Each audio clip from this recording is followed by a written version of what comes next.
여러분이 염려하실까봐 좀 얘기를 하고 시작하는 게 좋을 것 같아서요. 제가 조금 이렇게 과부하가 좀 걸렸습니다. 사단 나겠다 하고 좀 생각을 했는데 그게 어저께 사단이 났어요. 그래서 차라리 죽는 게 낫겠다 하는 생각이 들 정도로 아주 몹시 알았습니다. 내가 결혼은 잘한 것 같아요. 그러니까 제 아내가 얼마나 옆에서 케어를 많이 해줬는지 오늘은 새벽 4시부터 나를 이렇게 좀 만져줘가지고 조금 소생해서 와서 간신히 설교합니다. 그러니까 설교 중에 혹시 여러분들 좀 목사님이 예전 같지 않다 하는 생각이 들어도 그래서 그러는 줄 알고 좀 양해해 주시기를 바랍니다. 우리 한 번만 더 옆에 분들 축복할까요? 주님의 이름으로 사랑하고 축복합니다.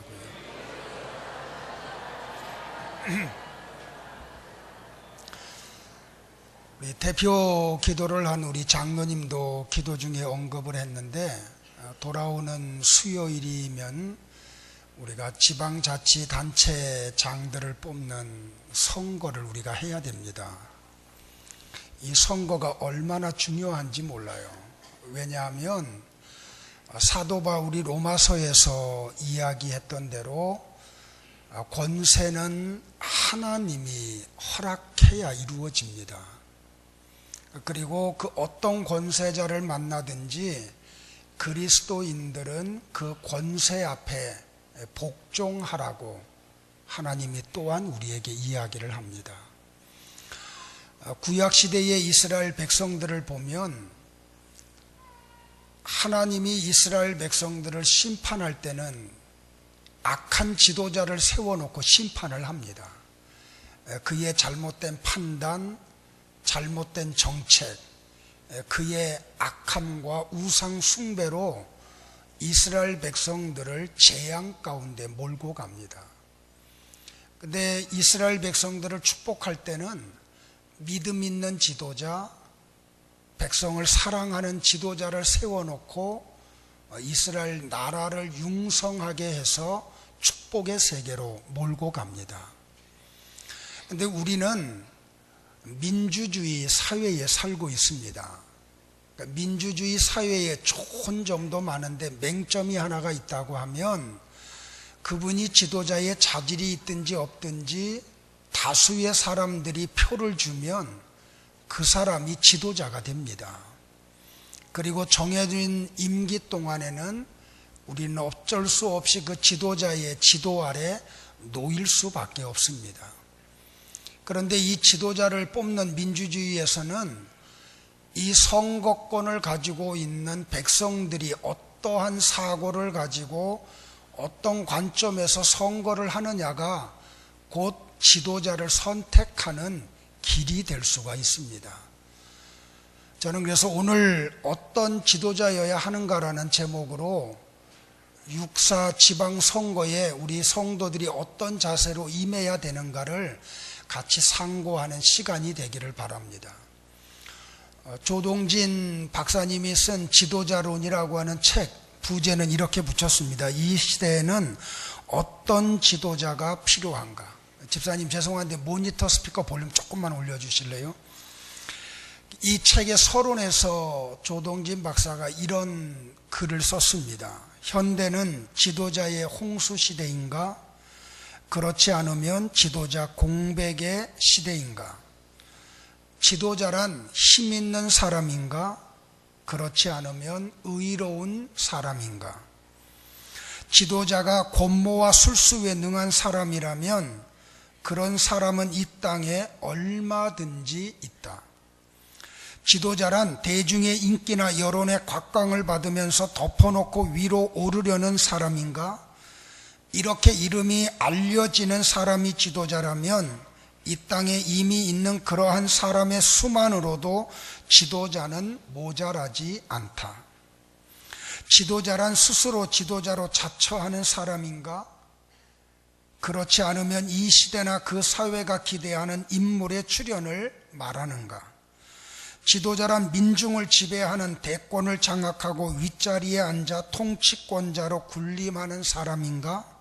그렇지 않으면 가난한 자와 눌린 자의 해방자여 구조적 모순과 사회학을 개혁하는 새로운 세계를 위한 창조자인가?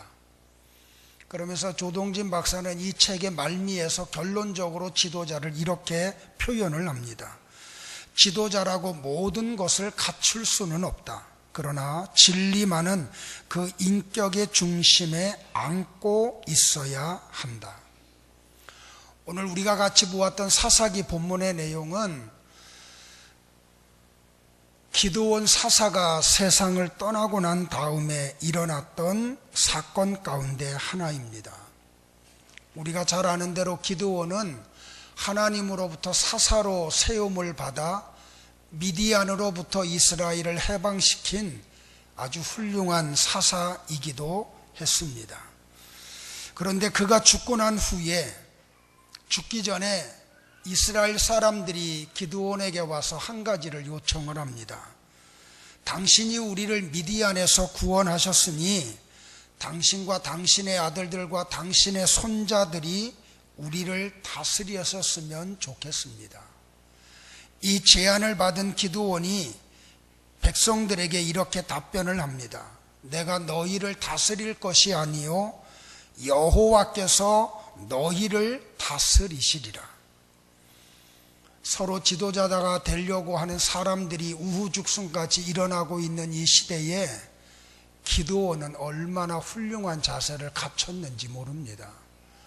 내가 이스라엘을 미디안의 억압에서 구원한 구원자로 쓰임을 받았지만 그러나 나는 결코 이스라엘을 다스릴 만한 자격이 없고 하나님이 다스려야 이 나라가 잘 되고 이 백성들이 안녕한 가운데 살아간다고 고백을 합니다. 우리는 이 육사 지방자치단체장을 뽑는 선거를 통해서 우리 손으로 이런 지도자를 세우고 또 협력함으로 만들어가는 그런 우리 모든 성도들이 되기를 주님의 이름으로 축복을 합니다. 오늘 본문은 이 위대한 사사 기드온이 죽고 난 후에 그의 아들 가운데 아비멜렉이라고 하는 사람이 일어나서 자기의 형제 70명을 칼로 죽이고 스스로 왕의 자리에 앉고 맙니다. 그러나 기드온의 자녀들 가운데 요담이라고 하는 또 다른 아들이 이 아비멜렉의 환난의 때에 어떻게 생명을 보존을 합니다. 그리고 그는 아비멜렉을 피해서 그리심산 꼭대기에 올라가 찾아온 백성들에게 한 가지 비유를 들려줍니다. 요담이 백성들과 그릇된 방법으로 집권자가 되어 역사를 잘못된 방향으로 이끌어가고 있는 아비멜렉을 깨우치기 위한 비유의 말이기도 했습니다. 하루는 나무들이 모여가지고 그들의 지도자를 세울 사람을 찾아갑니다. 그래서 나무들이 첫 번째로 감람나무를 찾아갑니다. 그리고 감람나무에게 요청을 합니다. 감람나무여, 너는 우리의 왕이 되어 주십시오. 나무들의 제안을 받은 감람나무는 사사기 9장 9절에서 나무들에게 이렇게 답변을 합니다. 나의 기름은 하나님과 사람을 영화롭게 하나니 내가 어찌 그것을 버리고 가서 나무들 위에 요동하리요. 우리 개역개정 성경에는 내가 어찌 나무들 위에 우쭐대리요 라고 표현을 합니다. 가장 지도자로 적임자로 생각했던 감람나무로부터 거절을 받은 나무들은 이번에는 무화과 나무를 찾아가서 동일한 제안을 합니다.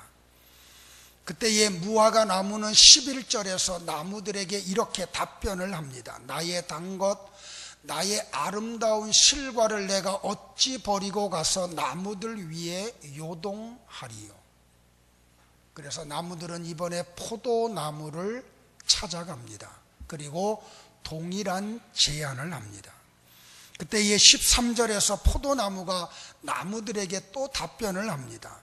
하나님과 사람을 기쁘게 하는 나의 세수를 내가 어찌 버리고 가서 나무들 위에 요동하리요. 나무들이 가장 적임자라고 생각을 했던 감람나무와 무화과나무와 포도나무로부터 거절을 받은 모든 나무들이 이번에는 가시나무를 찾아갑니다. 그리고 요청을 합니다. 당신은 우리의 위에 와서 우리의 왕이 되어주시면 좋겠습니다. 그때에 지금까지와는 다른 내용과 목소리가 가시나무로부터 나와서 나무들 귀에 들려옵니다. 15절입니다. 같이 한번 볼까요? 고개를 들고 같이 한번 봉독합니다. 시작. 너희가 참으로 내게 기름을 부어 너희 왕을 삼겠거든 와서 내 그늘에 피하라. 그리하지 아니하면 불이 가시나무에서 나와서 레바논의 백향목을 사를 것이니라. 이렇게 해서 가시나무가 나무들의 지도자가 되었다는 비유의 이야기입니다. 이 이야기는 요담이 당시의 이스라엘 백성들을 깨닫게 하기 위한 가르침이었습니다. 그리고 요담의 이 가르침은 이 시대를 살고 있는 나와 여러분을 향한 가르침이라고 저는 생각을 합니다. 참된 지도자는 만들어집니다. 참된 지도자는 백성들의 손에 의해서 정해지는 민주주의 사회이기도 합니다. 그러므로 백성들이 어느 정도 사고하고 분별할 수 있는 능력을 가지고 있느냐가 얼마나 중요한지 모릅니다. 오늘 본문은 우리에게 많은 것을 생각나게 합니다. 네 나무가 등장을 하지만 이 나무들의 내용을 살펴보면 크게 두 부류의 나무가 존재함을 우리는 발견하게 됩니다. 세 가지로 오늘 좀 한번 상고하려고 하는데요. 첫 번째는 이 감람나무와 무화과나무와 포도나무, 새나무와 가시나무의 차이점이 무엇입니까? 첫 번째는 이 두 종류의 나무는 삶의 무게 중심이 달랐습니다. 감람나무와 무화과나무와 포도나무를 보면서 우리는 한 가지 사실을 발견을 합니다. 자기들에게 찾아와 지도자가 될 것을 요구할 때에 감람나무가 뭐라고 대답을 합니까? 나의 기쁨은 하나님과 사람을 영화롭게 하는 것입니다. 무화과나무는 뭐라고 말합니까? 나의 단건, 나의 이 열매는 하나님을 기쁘시게 하는 거라고. 포도나무는 뭐라고 말합니까? 하나님과 사람을 기쁘게 하는 나의 세수를 내가 어찌 버리고 나무들 위에 가서 우쭐대리요 라고 표현을 합니다. 이 나무들의 대답에서 우리가 발견하는 게 뭡니까? 이 감람나무와 무화과나무와 포도나무는 삶의 무게중심이 자기 중심이 아닙니다. 가장 먼저가 하나님 중심입니다. 하나님이 나를 포도나무로, 무화과나무로, 감람나무로 만든 그 뜻이 무엇인지 헤아리고 있었다는 말입니다. 그런데 여기 가시나무는 뭐라고 말하나요? 하나님이라는 단어가 나오지 않습니다. 이웃에 대한 단어가 나오지 않습니다. 가시나무의 말 속에서 등장하는 게 뭐냐면 자기 중심적인 사고가 베어져서 나옵니다. 너희들이 내 그늘에 와야 된다고, 이제부터 너희들이 내 지배를 받아야 한다고. 여기 가시나무는 철저하게 자기 중심적 삶을 살아가고 있었습니다. 사람이 자기 중심적 사고에 빠지면 시야가 좁아집니다. 그래서 멀리 보지 못하고 높이 보지를 못합니다. 사람이 자기 중심적이 되면 생각의 폭이 좁아지고 깊이가 낮아집니다. 사람이 자기 중심적이 되면 일의 모습이 어그러질 때가 얼마나 많은지 모릅니다. 이런 자기 중심적 사고에 빠진 지도자를 만나게 되면 백성들이 아파하고 괴로워하고 눈물을 흘릴 수밖에 없습니다. 나를 창조하신 하나님을 영화롭게 하고 나에게 맡겨주신 이웃을 사랑하고 섬기며 자기 자신을 마지막에 놓는 것이 본래 하나님이 인간을 창조하신 삶의 모습입니다. 그러나 타락한 인간들은 이 순서를 바꾸어 버리고 맙니다. 그래서 이 세상의 인칭 대명사의 문법은 1인칭 대명사가 자기입니다. 언제나 자기 중심에서 사고하고 자기 중심에서 말을 하고 자기 중심에서 삶을 살아갑니다. 그리고 2인칭 대명사는 이웃입니다. 그리고 3인칭이 하나님이 됩니다.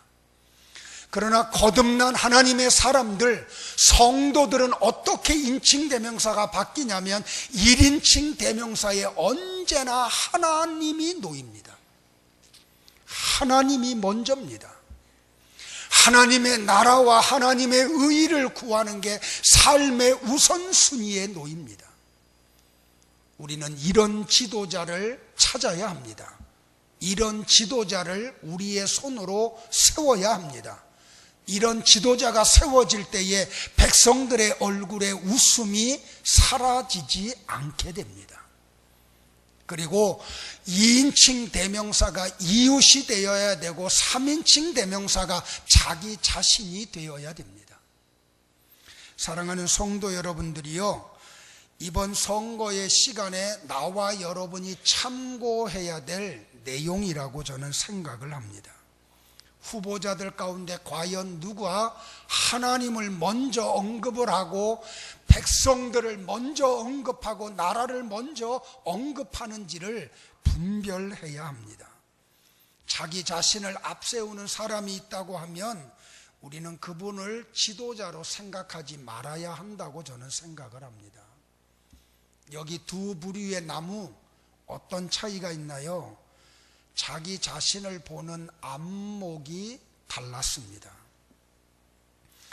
여기 감람나무와 무화과나무와 포도나무는 자기 자신이 어떠한 존재인지를 알았습니다.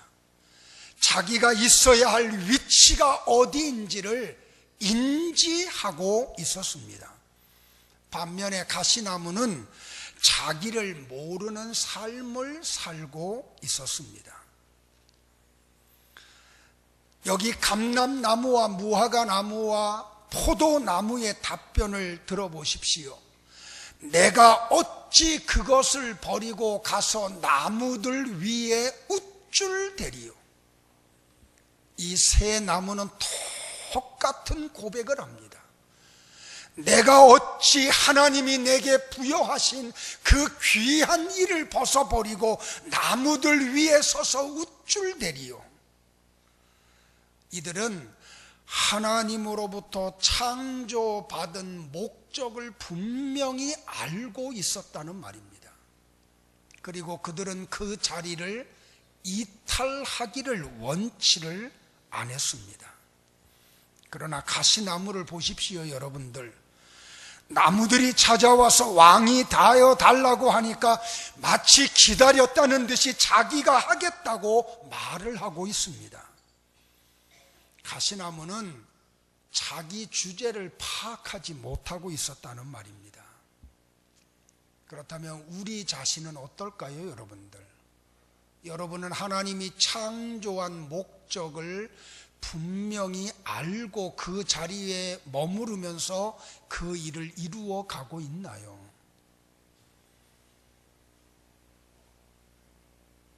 영국 황제 루이스 황제가 업무가 바쁜 가운데 하루는 좀 특별히 시간을 내서 산책을 하게 되었습니다.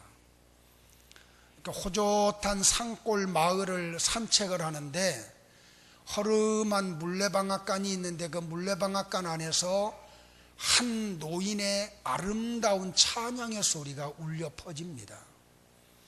루이스 황제는 자기도 모르게 그 노랫말에 끌려서 물레방앗간 안으로 들어가 보았더니 한 촐로가 얼굴에 웃음이 가득히 차여 있는 상태에서 찬양을 하고 있었습니다. 그 찬양을 다 듣고 난 다음에 루이스 황제가 그 촐로에게 새로운 찬양을 좀 부탁을 합니다. 그랬더니 이 노인이 이런 찬양을 부르더랍니다. 세상 사람 날 부러워 아니하여도 나도 역시 세상 사람 부럽지 않아.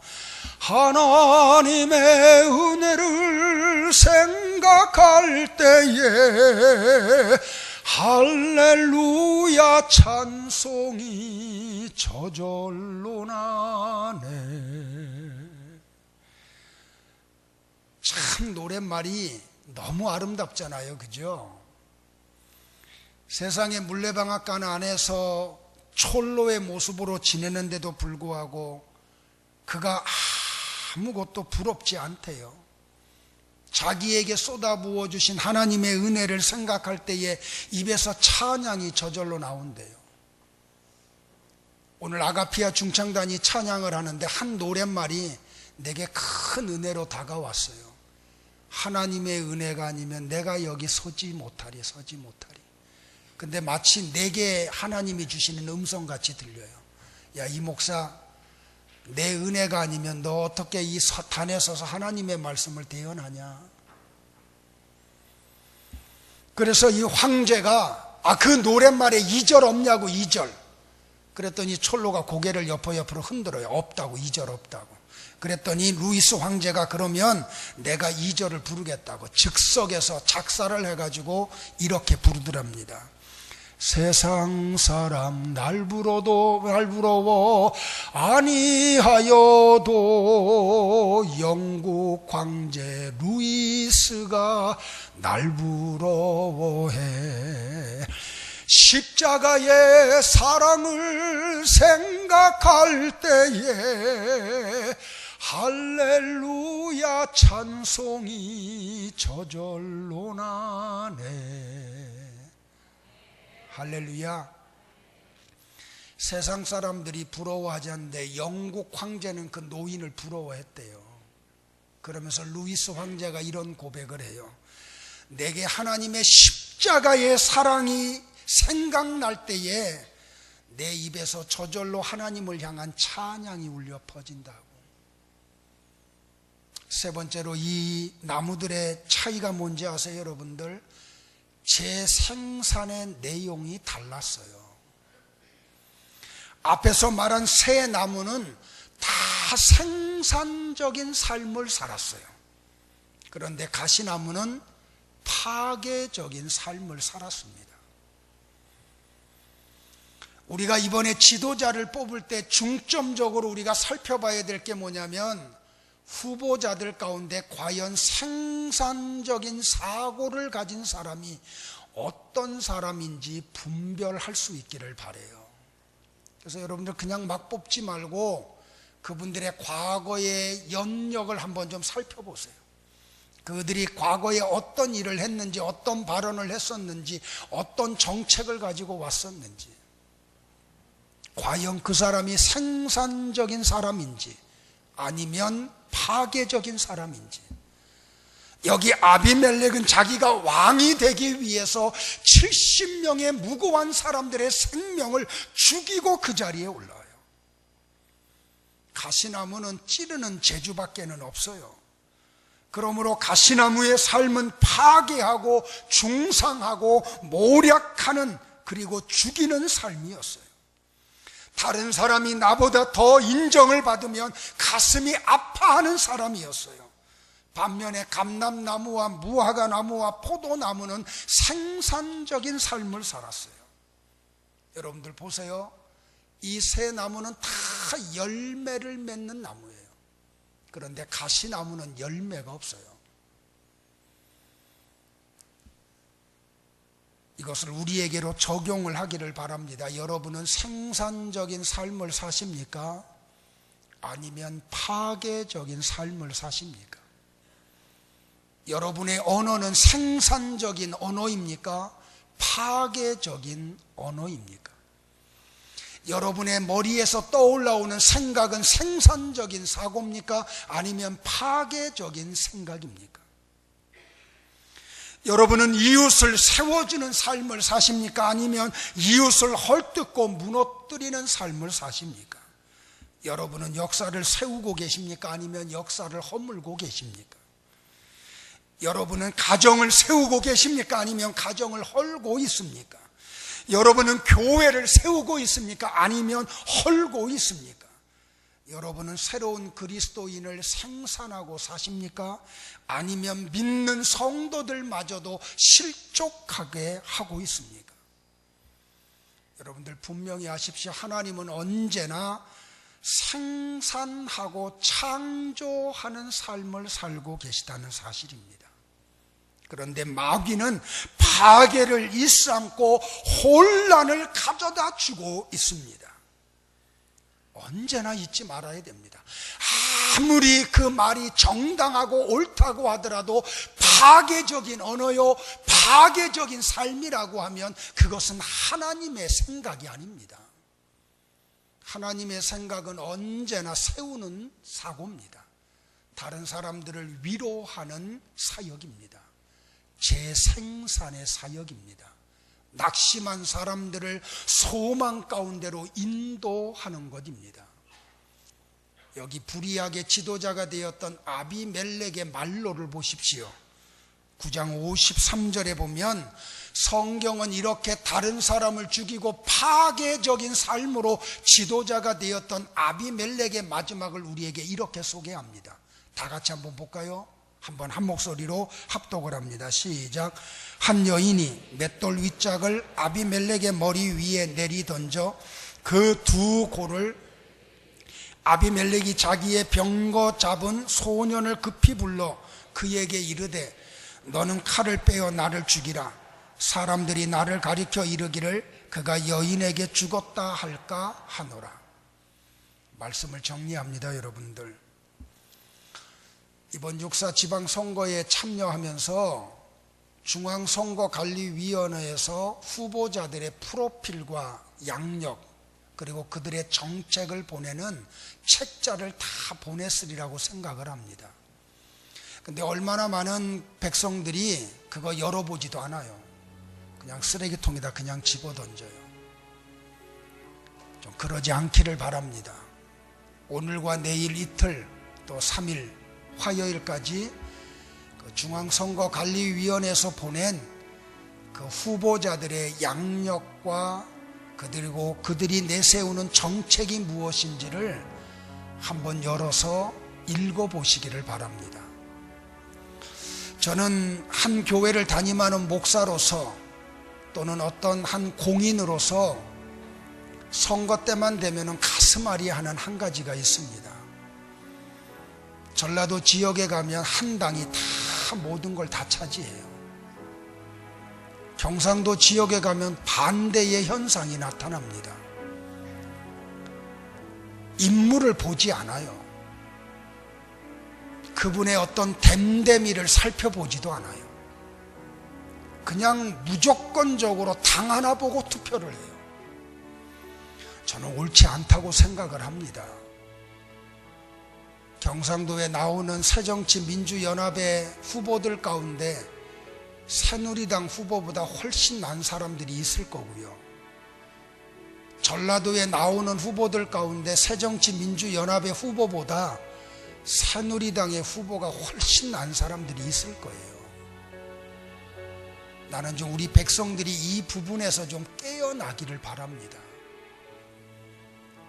좀 사람을 살펴보고 과거의 언행도 다시 한번 살펴보고 그분이 과거에 세웠던 정책과 했던 내용들이 나라와 백성들에게 얼마나 많은 아픔과 희망을 주었는지를 한번 살펴보고 그분이 내세우는 정책이 어떤 건지를 한번 살펴보고 당을 초월해서 정말 이 파주시를 위해서, 경기도를 위해서 우리 후손들을 양육할 교육감으로 누가 적합한지를 살펴보고 신성한 투표권을 행사하기를 목사로서 여러분에게 당부를 드립니다. 최근에 리더십에 관한 글을 읽다가 어떤 책에서 지도자와 지배자를 구별해 놓은 내용을 한번 본 적이 있습니다. 크게 공감해서 여러분에게 소개를 합니다. 지배자는 현세를 움직이는 사람이나 지도자는 미래를 움직이는 사람이다.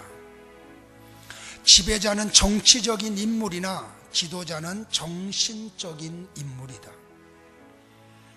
지배자는 조직으로 사람을 다스리고 지도자는 인격으로 다스린다. 지배자는 외적이요 지도자는 내적인 인물이다. 지배자는 힘을 가지고 육체로 다스리고 지도자는 사람들의 마음을 감동시키고 정신을 움직인다. 지배자는 다른 사람을 넘어뜨리고 죽이고 싸워 이김으로써 자리를 얻는다. 그러나 지도자는 자기와의 싸움에서 이긴 자요 자기를 부정하고 자기를 죽임으로 자리를 얻는다. 지배자는 살아서 역사를 지배하고 지도자는 죽어서 역사를 움직인다. 지배자는 짧고 지도자는 영원하다. 지배자는 다스리기 위해서 군림하는 자리이다. 그러나 지도자는 살리기 위하여 자기를 희생하는 사람이다.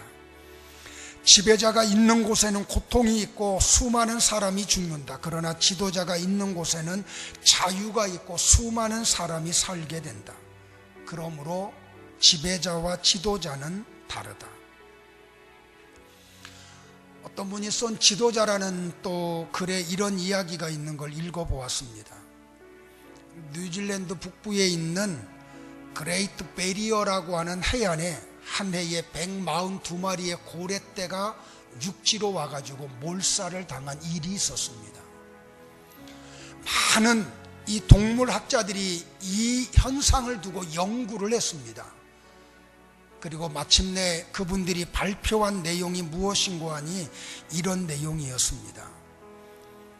이 142마리의 고래 가운데 한 마리가 지도자였는데 이 고래들의 습성은 지도자가 가는 대로 따라가는 습성을 가지고 있었습니다. 그런데 지도자 고래가 방향 감각을 그만 잃어버리고 말았습니다.